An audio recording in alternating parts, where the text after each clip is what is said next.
Commence primary ignition.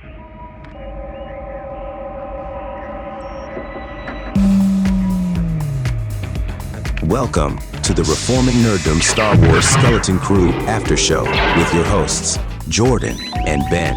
We'll make a partnership. Whoa, where'd you two find an old Republic credit? A crew of murderous pirates is coming.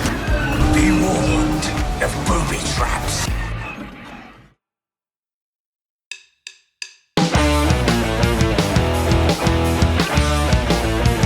Well, welcome back, everybody, to the final episode of the Reforming Nerdom Star Wars Skeleton Crew After Show. My name is Ben. Here with me is Jordan, ready to review this finale episode of the show, sort of do a full series recap. So, Jordan, how are you? You ready to go?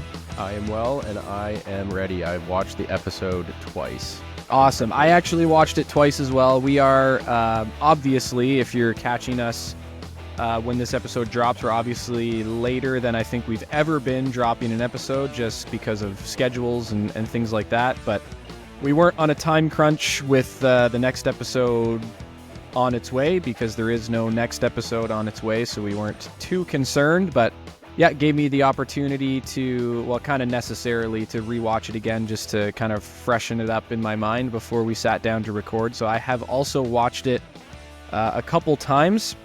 So we are going to do our usual quick rundown of some of the stats here. So we have episode 8, which is called The Real Good Guys. And this episode was written, as usual, by Christopher Ford and John Watts, and this one was directed also by John Watts.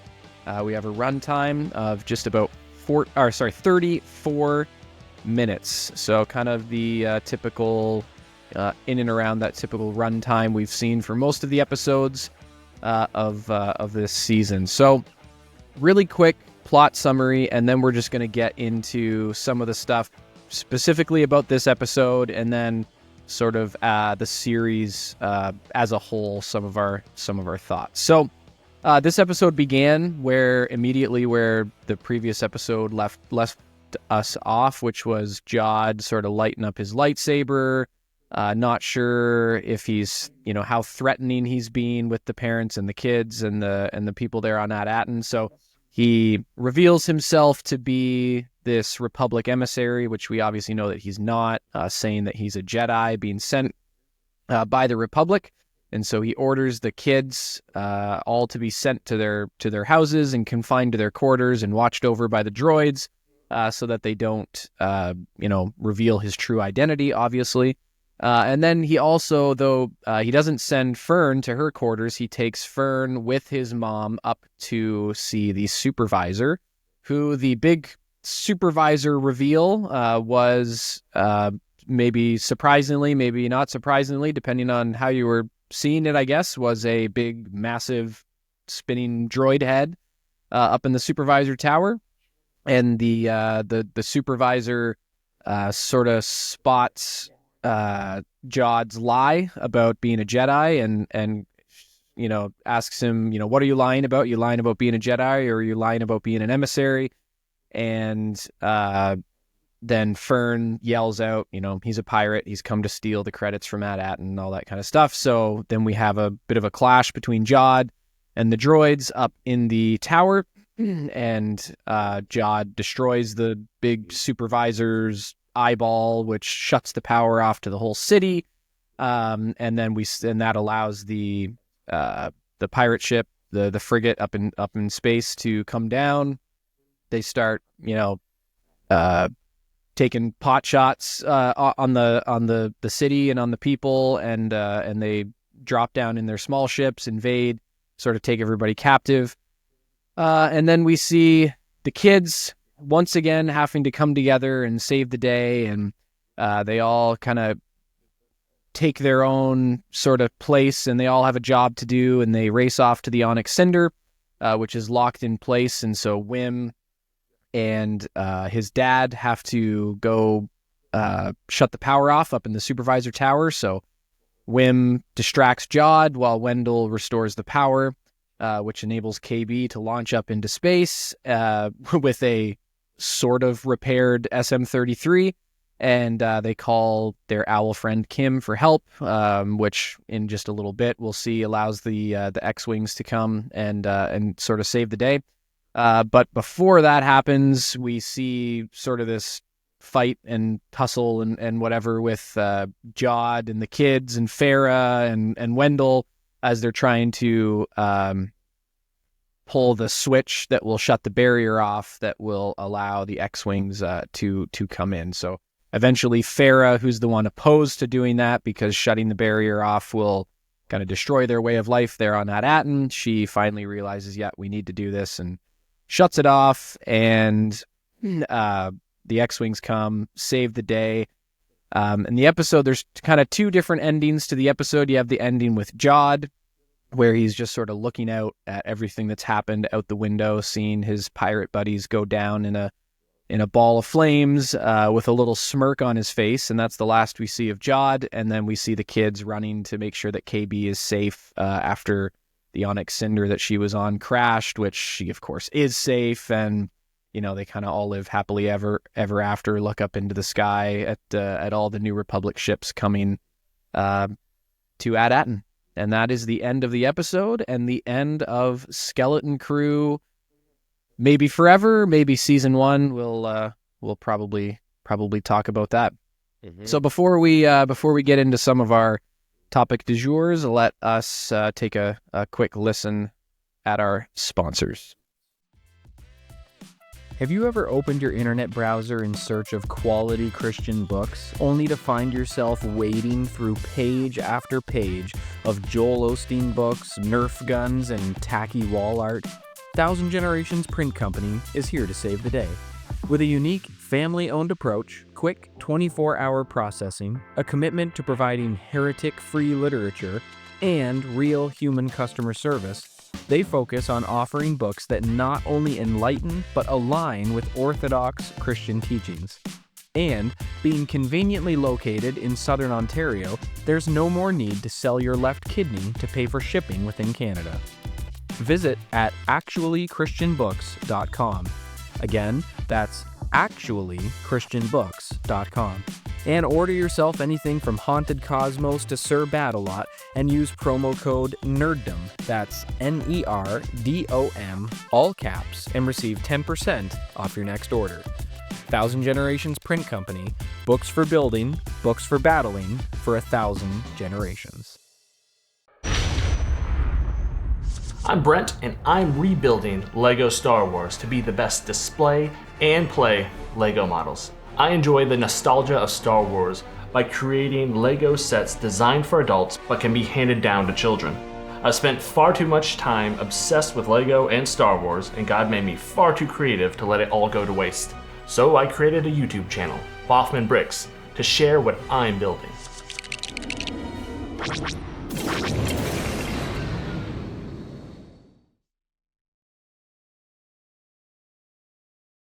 Okay, welcome back. Jordan, before we get into anything specific, give me your elevator pitch, sort of, what did you think of the episode? Let's talk episode specific before we talk anything series as a whole. I had a lot of fun. I really enjoyed it. It was like action. I thought each of the characters kind of had their own moments in the episode where there was like some redemption. Some of those things that we were hoping to see with some of the characters, I think, did happen at least to some degree. Yeah, I thought a lot of the mystery was at least answered, which is nice. Especially given that we're kind of uncertain if there's going to be another season. Like, I'm glad that the essential things that we were wondering about were dealt with. So we're not just like waiting on some cliffhanger that is absolutely just going to be unfair to us if they didn't do a season 2. There was a couple of things that I just didn't maybe like the decision they made in terms of how they resolved certain things, but like I'd say generally it was a lot of fun. I thought visuals were actually excellent. There's a couple parts where we can maybe talk about that specifically. I even noticed the music was dynamite. Like the score, I don't know if that stood out to you, but the score for this, especially with the hoverbike scene, I thought was just awesome. And like when they were being chased by the pirates on the hoverbikes near the end there, I thought was awesome. Even like when the pirate ship was coming in and you see it coming through the clouds, it had that almost Pirates of the Caribbean, like doom, doom, like really subtle pirate ship, Pirates of the Caribbean tones there, which I just thought was awesome. But yeah, generally I would say very good episode. Not sure it was the best episode, but I'd say I'd put it right up there pretty close with episode 1, 2. I'm not, jury's out on the number of bilge rats currently for me, but I thought it was very good. Yeah, no, I basically agree with everything you said. I think this one, while as an adult, maybe not my favorite episode, I think this goes together with, I think it was episode 5 where they, maybe 6 actually, where the episode where the ship gets revealed, right? I thought those 2 episodes were like putting myself in my 10-year-old's kind of mindset. I think would be my 2 favorite episodes. Yep. Just because they're the episodes where the kids really shine. They all have a job to do. They work, they work out their differences. They figure everybody, they work together. They save the day. So like, I just think as a kid, this would be a super, super fun episode. I think I'll just leave it there because I think anything else I say will just start getting into some of the specific topics I want to hit. So I'm just going to run down through not really so much plot points. I think we're going to struggle talking about episode specific with some of this stuff and not just the whole series because a lot of it just revolves around what we're going to think of how these things have been played out through all 8 episodes now. So I'm going to start with, I think the most important thing to talk about, and has been the most important thing to talk about almost every episode, is Jod Nanawood. Like, are you satisfied with the reveal of him as a sort of like a kid that like a Jedi who survived Order 66 apparently found him and sort of realized that he had Force potential, and so like he was never a Jedi, that was true, like, but he obviously got some little bit of training from this Jedi who kind of rescued him or whatever. So there was that reveal, and then just like, the last 2 episodes, he's just the total legit. He is the bad guy of this whole series. You happy with his whole story arc? Happy with how it ended? What do you think? See, I'm not totally sure what to think about him after this episode, to be honest, because there was obviously the end where he has that little subtle smirk on his face, and they cut it before it becomes too much of a smirk, but it's just like the very beginning of a smirk. It's like, so okay. What do you? So I have 2 thoughts. Was the smirk he knows something we don't, and that's sort of like what season 2 is going to be, or was the smirk just like, those stupid kids actually beat me? I don't know, because just in that scene before when KB goes down and the kids are like crying and screaming, he actually has a moment where like the camera shows him sad, like kind of like, well, because he even says too, when she blasts off into space, he's like, you idiots, like you don't know what you've done. So the thing that I was legitimately thinking for a moment was, is he actually the good guy in this? And like, we've just been yet again subverted. Like they pulled the rug out from us again. And because like, I know even when she said, oh, I'm not calling X-Wings, when she said, I'm not going to call X-Wings, I'm going to call the New Republic. One of the thoughts I had, and maybe this is just easily answered and I just don't know the timeline well enough, but eventually the New Republic becomes the New Order, right? No. Like it doesn't? The First Order. Sorry, the First Order. No. They're the First Order destroys the New Republic. Oh, is it? Okay, never mind. Because I was in my mind was wondering if like, oh wait, is she actually sending the good guys right now? Because it was just weird that, oh, I'm not going to send the X-Wings. Well, why wouldn't you send the X-Wings? You're going to send. Yeah. So okay, so that whole line of thought was nothing there. But because like he did seem like genuinely concerned about doing this. Like, you don't want to do this. It's like, did he know something about Kim that no, like she's actually not going to help? And then that's where when she said it that way, I was like, oh, I wonder if there is something that he's actually knows something that we don't. So I actually don't have this on my list, so I just want to say it now so I don't forget it. But you just brought something to my mind. When KB and Kim are talking, and Kim's like, "Oh, you actually found that Atten." Yeah. I was like, "Dang, like she really did just send them on a wild goose chase." Like she legit knew she was not sending them to Atten. Yeah. That's like true. that was kind of a jerk move, you owl. Yeah, I didn't pick up on that.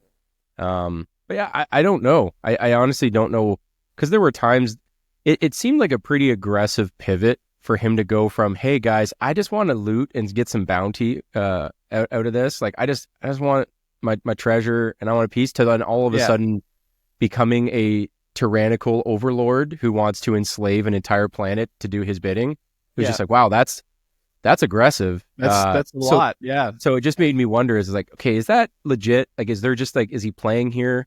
And so I wonder I think so. I just think and one thing I actually appreciated a lot from this show is just like the simplicity of the storytelling, because it's generally marketed for younger kids and stuff. It's like, I don't think there's anything like that going on in the background. Like, I just think he was a bad guy pretending to be a good guy, who then was revealed to be a bad guy. Which I'm fine. I'm totally fine. I have no issues with that. And frankly surprised me, because I think that was actually a pretty, I don't know, bold, brave, whatever move to like market Jude Law as like, this is our big movie star that's in this show, and to like turn him around and just make him the flat out bad guy. Even after 6 episodes, you've made him really likable, and I don't know, like it didn't bother me at all. Yeah, no, I still think he was just an absolute like banger of a character. I thought he was, I can't remember a Star Wars character in any post Disney thing. Maybe early Poe Dameron. Like, I actually really did like Poe early on. Yep. Yeah, because I like, he's a good actor too. And so whatever his name is, I can't remember. This is my favorite in the Disney era of Star Wars. Like, I mean, like, as much as I love like Rogue One and Andor, like, I don't love Cassian Andor as an actor or a character, honestly, all that much. Pretty broody. Yeah, I don't know. Broody, French. Whiny. Yeah. I don't know. Maybe. Yes. We can say that. I'm French. He's not like, so like, I don't know. So who else even is there, right? Like, so. Yeah, I mean, Rose, obviously. Yeah, right. I mean, yes, clearly. So like, Rose aside, I mean, next to that, like what, like BB-8 maybe? I don't know. Yeah, I mean, like, could have been Finn. For one potential. movie. Yeah. I mean, like, both Finn and Poe, I guess, both had really good potential to be like likable male protagonists. And just the thing I like about how they ended things with Jod is there's still some uncertainty there over, okay, I would be surprised, even if there's not a Skeleton Crew show, if they just abandon this character. Like, Jude Law is too big an actor, and I think they're probably wise enough to see that Jod is actually a really good character, and they develop a lot of there's still mystery around him. Like, what's all the different names? Like Captain Jack, or what was it? What was the Jack? Anyways, the 3 or 4 other names we heard, it's like, no, I want to know who this guy is. And honestly, like, I could see them doing like a whole comic line. Totally. Of this. And I would actually 100% buy that and read it, because I think it would be fascinating to hear about him as a pirate, hear about his story. So I think that could be really cool. But the only thing I think they may have gone a little wrong with him is, I do think they pretty much made him unredeemable. Where, like, I don't think he could come back and be on the good guy's side if they did a season 2. Where, like, because if you compare him to, say, like a Jack Sparrow,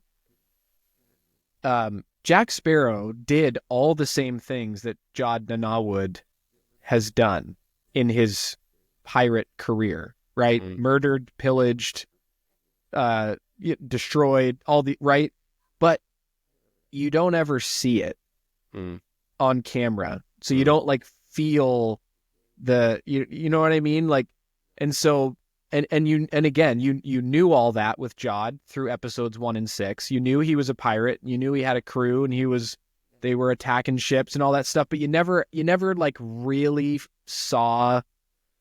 Right, that's the whole thing with like pirates being good guys ever. Like pirates are terrible. Pirates are the worst. All they do is kill and rape and pillage and burn.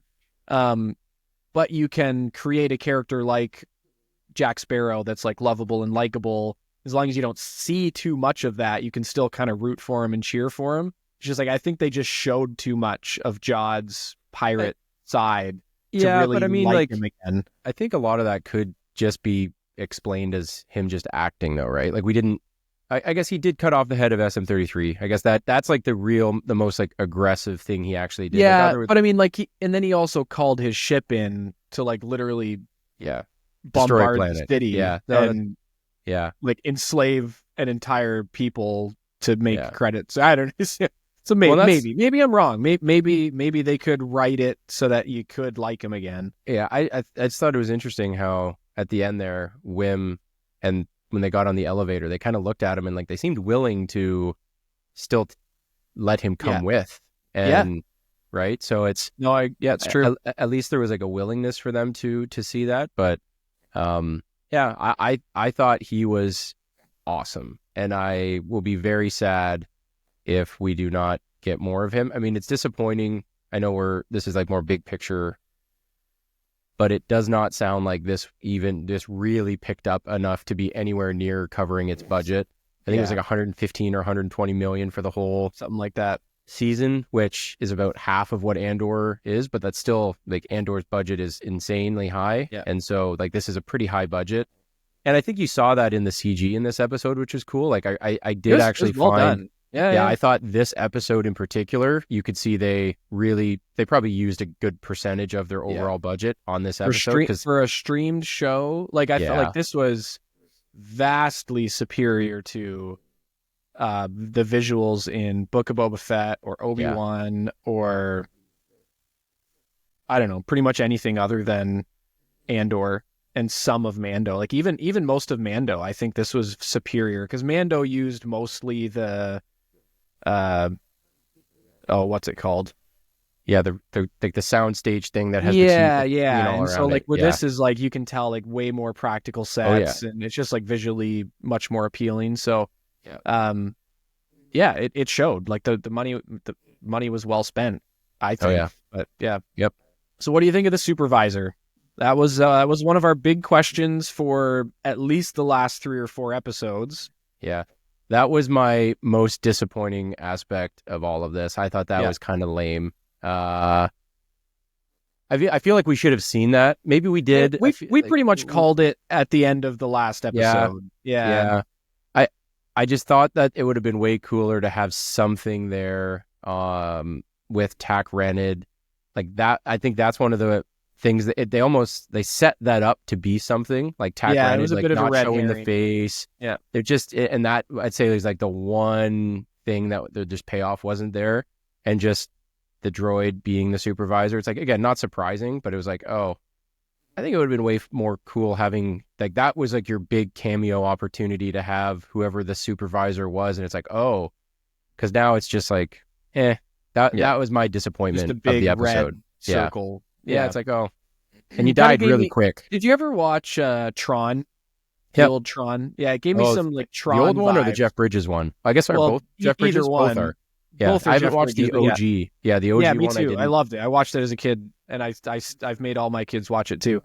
But I got like major Tron vibes from the supervisor robot thing. Did it seem like Fern's mom? What's her name again? Ara. Farah. Yeah. She didn't seem surprised. Like, so did she know that the supervisor was a droid? Yeah, I think they all knew. Okay. I think the adults know. Right. Okay. Yeah. Right. So then that was the whole thing. Like, you got to wait till you're 18 to be able to find out. I thought it was interesting in terms of just Star Wars timeline, how when it identified, like you mentioned in the plot, it identified that he was bad. Or maybe, I don't know if you mentioned that, I can't remember, but like it was red when it was looking at him, it was blue when it was looking at Fern. Oh, I did not mention that, and I did not pick that up. Yeah, so that was the thing. Granted, I saw somebody else mention that, and the second time I watched, it was apparent. But yeah, when it looked over at them, it was blue. When it looked at him, it was red. So it picked up. Okay, so right away, it already suspected. Yeah, his intentions or whatever. Yeah, yeah. So I thought that was kind of an interesting thing there, but it was such a buildup, and then it's just like, oh, you're just a droid. Yeah, I agree. It was a bit of a letdown, but I was like 0% surprised. Yeah. Right, like that was what I was expecting. I get, like, by the time we finally got to this episode, I was like, I just kind of thought that's what it was going to be. So I would have been happily surprised if it was something else, but I was not. I wasn't shocked that it was a droid. Yeah. Yeah, that was kind of my thoughts on the supervisor. What do you think of the pirate, like just the pirates overall, like the raid, the bombardment, they're, getting in their little ships and taking everybody captive? What'd you think of those guys? Like, we haven't really seen them in action much. No, I mean, I thought it was just, they're being pirates, like they're being space pirates. They're going to go in, and I don't know if they were killing people, were they? Like they were destroying things, but I guess maybe I don't think we saw anyone get killed. The only thing was when they send a message up to Jod in the supervisor tower, and they're like, they hardly put up any resistance, like the few that had weapons, and Jod's like, no, don't hurt them, or like hurt as few of their do as little violence as possible or whatever, because I need these people to work on the mint. So that like implied maybe that they killed some people or whatever, but you never saw it or anything like that. Yeah, I thought the whole scene was good. I like, again, the ship coming in, and I just thought it was funny how they like dropped the cannons and then started shooting from like the space cannons, and I like, just obviously good pirate just like thing clearly there, and pirate ship vibes, and so I thought I thought that whole thing was great. Again, just like visually, I thought it was awesome. Some of just the actual, whether the quality of the CG was good, which it was, but just the actual art and like the actual aesthetic of it, with the ship coming in the clouds with the red and everything. It was with the dark background, like with the power going down. It was everything's dark. It really was just like the cinematography and when Neil's having his bubble bath and the ship like flies over the skylight. Awesome. That was good. Yeah. So I thought that was cool. I was I'm curious which guys died in that acid bath, because it sure looks like there's a lot of pirates still. I know. Yeah. It feels like that wasn't actually a thing. Yeah. That was a weird one. Looking back, that may be the biggest blunder writing wise in this whole series. That was like, in the moment, seemed like a big deal. Yeah.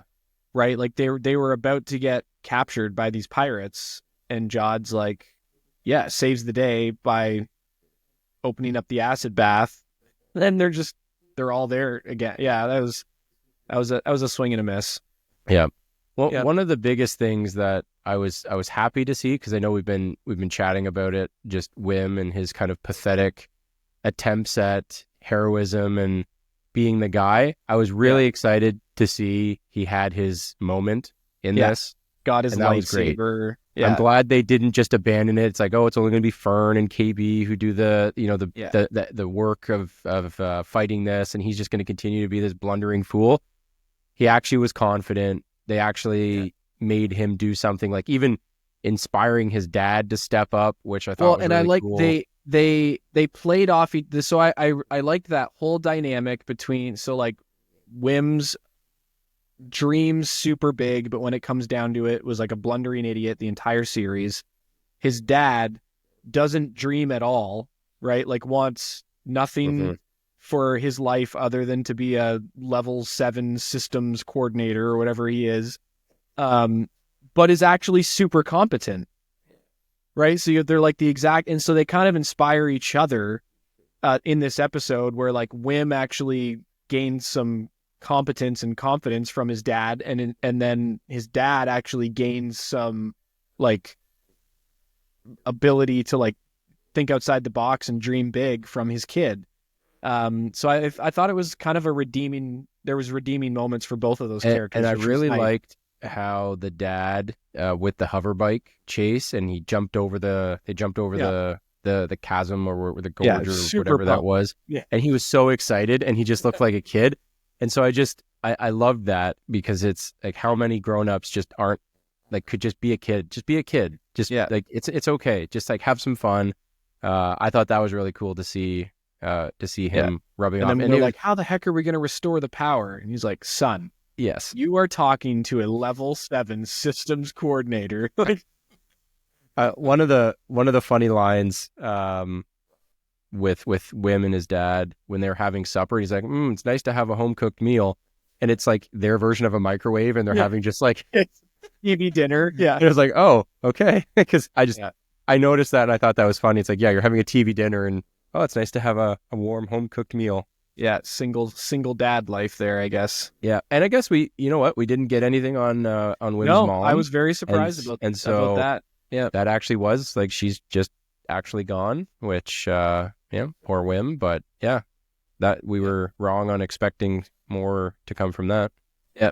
So we talked a little bit about Wim specifically, but what about how did you feel with the rest of the kids in terms of like the individual moments they got, like how their stories kind of played out, I like that each of them had their moment in this episode. Like KB had the ship, she went and sent the communication to Kim, Fern and her mom, and then like Neil being able to go and provide cover, and like was able to actually use the guns and like shoot down some stuff. So I thought it was all cool. Obviously, Fern and Wim were the main focal point. With, I was going to ask. ask you, like, if someone were to say who's the main character of this show, what would you say?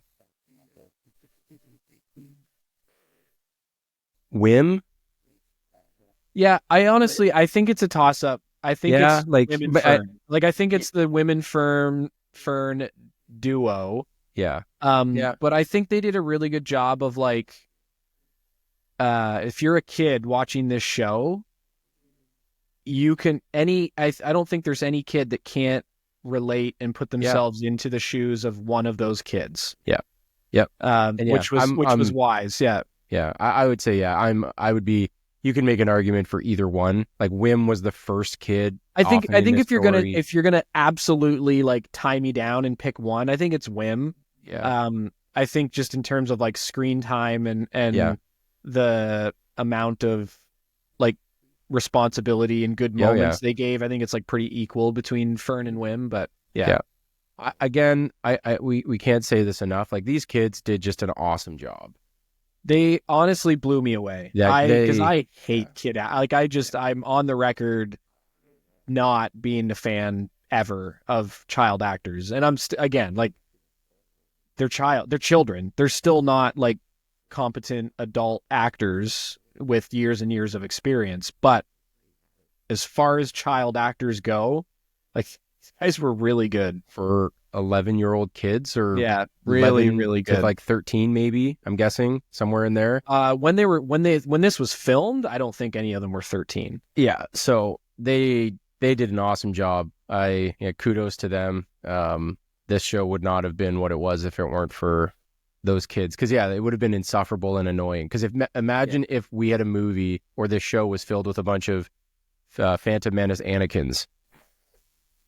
Like, it's working. We just finished that with the kids a few days ago, and how did they not recast? I don't know. Like, how did he win? Again, he's a young kid. You can't have the same expectation, but it's like he was so bad. His delivery on so many lines. Are you an angel? Oh my! Just Qui-Gon, sir. I'm tired. Like, and like he just like was so excited to leave his mom. Anyways, we could go down that, but it's like it was so bad. And yet then these kids were like, oh, you're all just rock stars, and not even just in comparison to him, but definitely in comparison to that performance. But just like, in general, just really, in general, really well they done. just did a great job. Yeah. Yep, for sure. All right, SM33. Yeah, my man. What are we feeling? I mean, we were pretty disappointed, or going to be pretty disappointed, if this was the end of SM33. And it, I mean, we didn't get much. There wasn't a lot of SM33. Yeah. But he's not gone. So what did you think of, again, his contribution to this episode and then series as a whole? I'm glad he's still around. I wish they had never killed him, because I hate when like there aren't real stakes. So I just wish they never did it. Yeah. Because then now it's like, oh, well, that actually didn't really mean much. Because in the moment, that is what made Jod seem like, wow, you monster. You just chopped off the head of just SM33. murdered my favorite character in this show.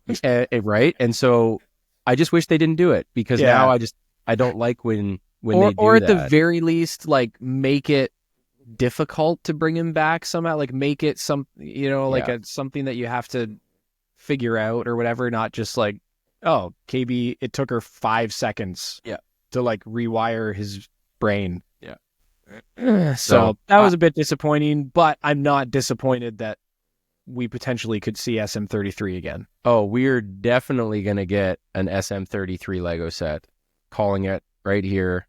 There will be an SM33 Lego set at some point. Or if not from Lego itself, somebody in the mock community is going to do an awesome SM33 build, and I am for that. Yeah, Jordan, let's take 30 seconds and update the listeners and viewers on your Millennium Falcon progress. You were So thank you to Boffman Bricks. It is his custom design that I am doing, and I now have all of my pieces, and there are over 2,800 of them, and they are scattered between like 9 different orders, and so I need to develop a system and like organize these things, because it is very slow moving. When he maybe Brent's got some advice.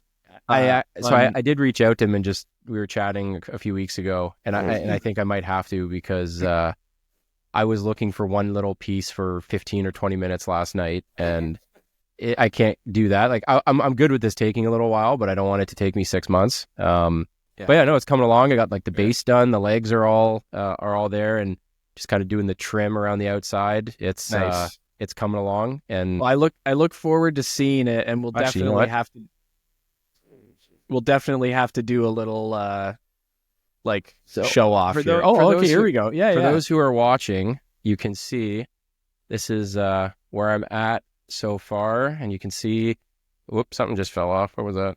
No. Legs are extending, and actually it's brilliant. I don't know if this is just a Brent design thing or if it's it's part of the original build, but just like how the legs just have a little bit of they kind of stick just a little bit when you extend they like it out. catch at the end, just like a little bit, and it's nice. It's actually like really satisfying, where it's like, okay, perfect. It's not loose. It's actually good there. So, and then right now you can see the gun underneath here that extends down with the so it's awesome. Like, kudos to Brent, like, for real, what he had, and I guess Lego builders in general, but Brent, because he like took something that Lego built and made it better, is very impressive. This thing it's really cool. I'm having fun with it. It's just going to take me a long time.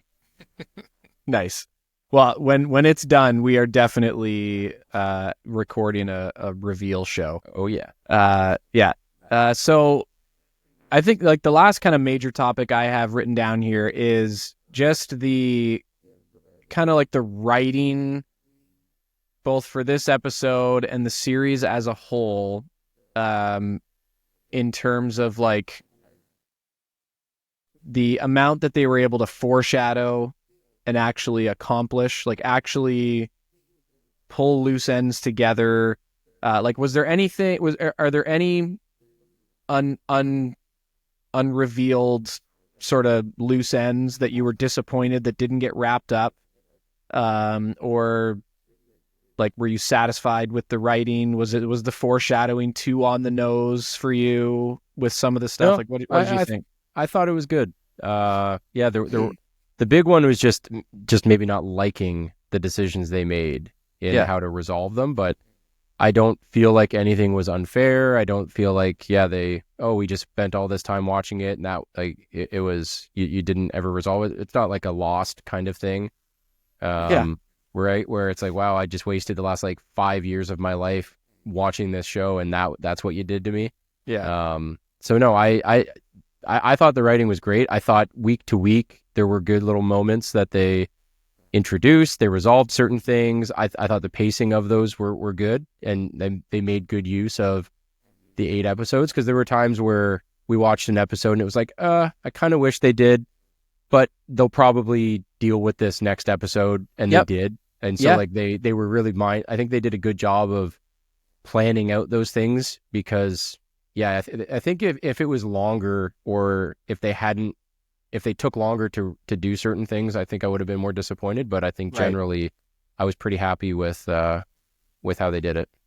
Yeah, no, I totally agree. I think that is maybe the biggest kind of thumbs up I have for this entire show is the writing. It's just like, it was so obviously made by adults and professionals, like people. Like, I'm so sick of Star Wars giving these no-name, nobody up-comers the opportunity, like give their big opportunity on Star Wars. I'm like, guys, like, this is a big property. This is a big deal. You're spending hundreds of millions of dollars. Can we just like hire somebody who has actually done something like this before? And Ford and Watts, I think they knocked it out of the park. Like obviously there was a few other directors and a few other writers mixed in here and there, but the vast majority of it all was done by those guys, and they nailed it. Like like there was a ton of things that were foreshadowed, right? Like Neil's gun on the roof, and KB calling Wim, like Wim telling her in episode 2 or 3 or whatever it was to call me if you need help. Like, all that stuff was foreshadowed, and like, if you were paying attention even a little bit, was like very obvious and like predictable. But like I said, like I've said before, predictable. I have no problem whatsoever with writing, especially in like a fun movie or a fun show like Star Wars, being predictable. Yeah, you can be predictable, as long as you're just good at what you do, as long as you're good at your craft of writing and directing. At the end of the day, people care way more about being entertained. Yeah. Like, we just want, and that's make it good. Yeah. And I feel like this show was, you can tell, was made for the purpose of entertaining Star Wars fans rather than preaching retarded identity politics. This had, from what I can tell, aside from the mention of 2 moms, which we've gone into that quite in depth in the past, I have no issues whatsoever watching this with my kids. Yeah. So when I say this is our last Skeleton Crew after show episode, whatever, I do actually think we're going to do one more, because I am going to show this to my kids. I said after our very first episode, I said, I'm holding off. I'm not going to show this to my kids until I see the entire series, because I just don't trust Disney at all with Star Wars anymore. So I am going to show it to my kids. And so I think we should reconvene after we've done that. And after, I think Nate's going to watch it now. So all 3 of us should hop on and do kind of a series in review after, like, because I want to get my kids, like, see how they perceive it. Like, did they, see if they have fun with it and enjoy it, see what Nate thinks. So I think that would be fun, but that obviously won't come out for a while. It'll take a bit. Yeah, that'd be fun. Yeah, I'd be curious, because Nate hasn't watched much more than maybe the first episode or 2. So I don't even know if he watched episode 2. I think he may have only just watched episode 1 and then kind of sat on it. So no, I gold star. It just sucks again, and I totally understand why people aren't watching this, because honestly, if we weren't wanting to do this because we thought it would be kind of fun to do a watch along with something Star Wars, like you and I both love Star Wars, I don't know if I would have watched it because of my just like I'm kind of done with Disney, and so I gave them a chance on this one because the whole premise of the Goonies and us wanting to do it was enough reason where it's like I'm gonna at least try. I'm thrilled that I did because they actually produced the best, maybe second best, top three easy Star Wars TV shows that they've done. In my opinion. Shows. Yeah. I mean, I think it's Mando season 1. For me, And I know a lot of people would put Andor first.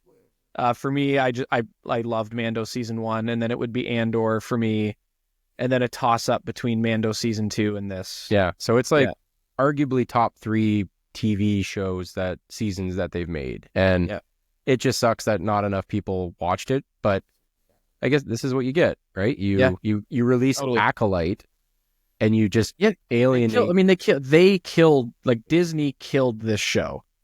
They killed this show by ever having made the Acolyte in the first place, and then by releasing the Acolyte right before this, and then by choosing to largely not even like they got gun shy because of the Acolyte, so they didn't even market this show even remotely as much as they did the Acolyte. So they spent tons and tons of money and capital and resources marketing this show that literally killed the brand, and then didn't market the show that was like totally on point in terms of the Star Wars brand. Yeah, imagine, I would love to know, and maybe somebody will write a book about it one day. I hope they do, on the inner workings. Once their NDA but like out. the inner workings of Star Wars at this point of time, because you have to, like, both of these projects, Acolyte and this, have been in development for quite a while. And like at the same time. Yes, right? Because the Acolyte came out, 3 or 4 months ago, maybe? Yeah, I don't know. Something like it was. Well, it was in the summer, I guess, I think. Okay. So, but 6 like months ago, maybe. they would have, you have to imagine they would have had knowledge of each of these projects and how radically different they are. So it makes you wonder who or what those people working on this thought of that, and if they were just like, crap, like that's coming out before like what we're doing. Yeah, seriously. Awesome. Yeah. Right? Because I would warrant that most people who are working at Lucasfilms would have looked at the Acolyte and said, this is absolute garbage, but the higher ups are pushing it because that's all that was. That movie would not have seen the light of day if the higher ups saw that it wasn't good. It's kind of like what happened with Batwoman, I think. There was a Warner Brothers produced, whether it was a movie or a TV show, I think it was a movie. They fully produced, edited, ready to go, ready to launch a Batwoman movie, and scrapped it because the higher ups were like, this is actually, like, the new higher ups who came in at WB or something, where this is actual garbage. So really? they didn't even push it, like fully made movie, ready to go, ready to be released. And they're just like, no, couldn't put their name on it. We're not. Yeah, no, like it was because it was so woke. They were just like, no, we're not doing this. Interesting. I didn't hear about that, but yeah. Yeah. So, all right. So we have our final episode rating, Jordan. We had the final time that we get to use our 33 Bilge Rat rating system. I know like this saddens you immensely. But you know what? It might not be my favorite, but our guys on Discord have grown rather fond of the Bilge Rat system. So I might not have as much of a say in that as I want. I'm starting to do the conversion the other way. Like when I hear people say like 3 out of 5 stars, I'm automatically doing the Bilge Rat conversion in my mind now. So yeah, you did this. You did it. All right, Jordan, for episode 8, The Real Good Guys, how many Bilge Rats out of 33 are you giving this episode? I think it was it 27? No, was it 30 your, for the first your number episode? one. Your number one you gave to both episode 1 and 5 was 27 out of 33. Then I will 26 just seems too low, but I don't know if I would put it as high as those 2 episodes. So I will say one lower than that, 26. 26. All right. Yeah. Yeah. A solid Not quite 26. as good, but I very, very much enjoyed it. Yeah. I don't know. I'll give it like a 24. Like, it was a totally adequate episode. I have almost nothing bad to say about it. It is what it, like, this show is what it is. This show is not made for me as a grown man. Like, this show is made for my kids. And I think they're going to love it. So, I just had, my factor in that is, like, I was very entertained while watching it. Yeah. I was too. Yeah. And I'm giving it 24 out of 33 in a non-disparaging way. I guess maybe I'm just too stingy with my Bill Drats, but I feel like I'll have to do here. Give me here. You find something to say for 2 minutes while I do a little bit of math here and figure out what our series total rating is. Okay. Well, is dear here. listeners, we hope you have enjoyed this. You know what? This has helped rebirth not a dormant entirely, but an actual zeal for Star Wars. And I mean, if you hopefully listened to our recent Star Wars episode where we discussed why the original trilogy is the best trilogy. But like, generally speaking, it just, I don't know, the Star Wars world, I'm just blown away by how much and how compelling all of this is. And I think Nate would agree. It's just like, there's something that George Lucas did that I really want to see salvaged, because this world, the universe, the characters, the weapons, all of it, it's just like, this show feels like what we dreamed of future Star Wars content in the Star Wars world, with the Star Wars, like, with the lore, with the types of characters. This to me is just like, this is awesome.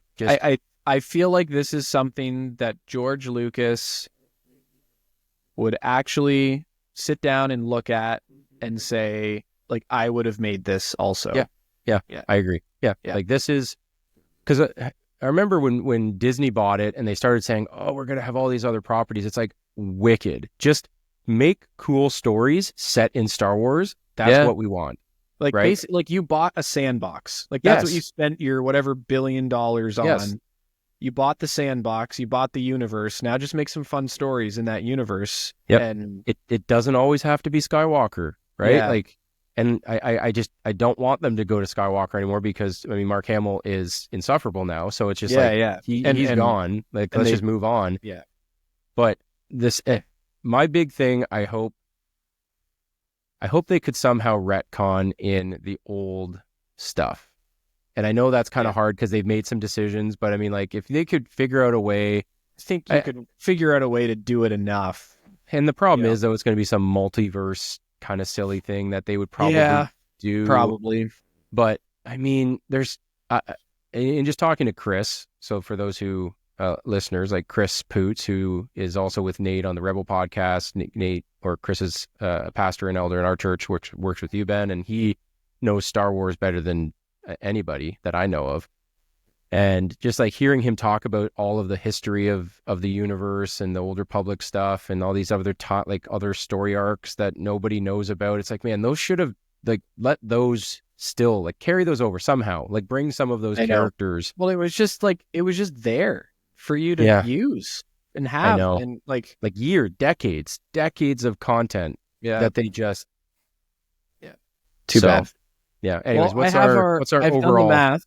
I've done the math, and we have the official Reforming Nerdom Star Wars Skeleton Crew series rating of 24 1/4 Bill Drats out of 33. That poor Bill Drat that we chopped him in quarters. Yeah. Just a head. Yeah, 24 Bill Drats and a head. Exactly. Yeah. So, I mean, that is a win in terms of Disney Star Wars, that's a win if I ever saw one. Considering the Acolyte probably would have gotten from us close to 0. Yeah. I mean, I can honestly say there are some fun visual moments in that show in terms of like lightsaber duels and things like that. But the show and the writing and the story is an absolute 0. Yeah. Okay. So but yeah, so 24 and a quarter, I think that's a win. My sort of series 1 minute sum up is just like, look, this was a fun, unpretentious, like had a goal in mind, accomplished that goal. The show was clearly made by people who appreciate the Star Wars brand and made a fun pirate show that also just happened to be in a galaxy far, far away. Yep. And your kids will love it. And honestly, you're going to watch a laundry commercial with more overt homosexuality than this with like, but really. And so, no, for real. Like this was a pretty mild, would we prefer it not to be there? Sure. But okay, pause it, take a couple minutes, talk to your kids, spot the lie, whatever, as Nate has kind of taught before on here. It's not a huge thing. It really isn't. No. Yep. Totally agree. All right. So yeah, Jordan, cool. Any final words yourself? I'm looking forward to getting back building this Falcon later tonight. Nice. My Friday night kids are at my mother-in-law's, staying there. I will be building Lego, and we're building Lego and watching a movie. So we're gonna watch this with the kids when they get back. So tomorrow night. Yeah, it's gonna be fun. Nice. All right. Well, till next time, everybody, which may be a while from now, but until next time, may the Force be with you.